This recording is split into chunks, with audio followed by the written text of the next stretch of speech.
Well, in 1899, a satirical magazine first used the phrase, "Politics makes strange bedfellows." 125 years later, a strange or unlikely partnership, some say, could shake up the presidential race. It's been about 2 weeks since Robert F. Kennedy Jr. ended his bid as an independent candidate, officially throwing his support behind former President Donald Trump at a rally in Arizona. And NewsNation's Brooke Schafer joins us live. Brooke, with some new details on how that endorsement actually came about.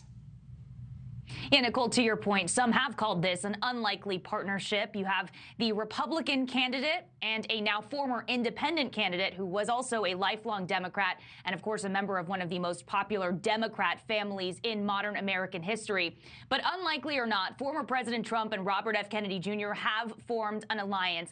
Kennedy, as you said, throwing his support behind the 45th president. RFK Jr. saying in part it's because of their shared stance on the war in Ukraine and his hopes for unity in American politics. Now, we know that there were conversations between the two camps before Kennedy dropped out of the race nearly 2 weeks ago. Today, there's also new reporting from the New York Times that a few months ago, Mr. Trump considered naming Kennedy as his running mate. But even with this new endorsement for the former president, polling is still happening today to find out what impact, if any, this could have on the race for the White House. Polling averages showed Kennedy at around 5% nationally before he suspended his campaign. Polling then suggested that Kennedy supporters could give a boost to Trump. But some political analysts on NewsNation say not so fast. You can look at this map and you can look at the independent candidates and you can say, well, if RFK Jr. drops out, it's pretty obvious that 63% of his vote will go to Trump. No, it's never that simple. That is so superficial, which describes most of the analysis.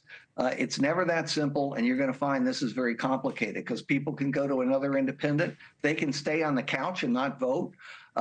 They can move in both directions. You'll have some of them go to Harris. Probably more of them go to Trump, but I don't know that it's going to amount to all that much additional support for Trump.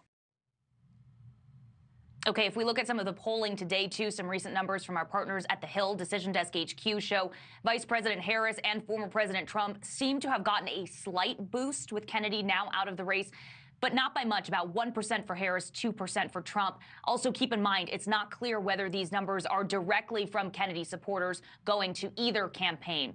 We should also mention there was a new ABC News Ipsos poll released on Sunday that also called any help for Trump from Kennedy, quote, scant, finding 79% of voters said that Kennedy's support makes no difference in their choice come November. Nichole? All right, and Brooke, we know that RFK Jr. is still on the ballot in a number of swing states in spite of trying to get his name removed.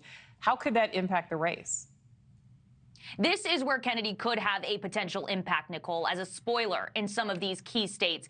Kennedy said when he suspended his campaign that he wasn't terminating it. His name would stay on the ballot in some states, though he said that his campaign was working to remove his name in battlegrounds. But he will still be on the ballots in Michigan and Wisconsin. The two states declined to remove Kennedy. And as we've seen in our recent polling, those blue wall states, they are neck and neck. They'll be critical to either party come November. So while Kennedy dropping out hasn't dramatically changed the polling or the landscape of the race right now, his name staying on the ballot could have just enough of an impact in these razor-thin critical states. Nichole? Absolutely. All right, Brooke Schafer, thank you.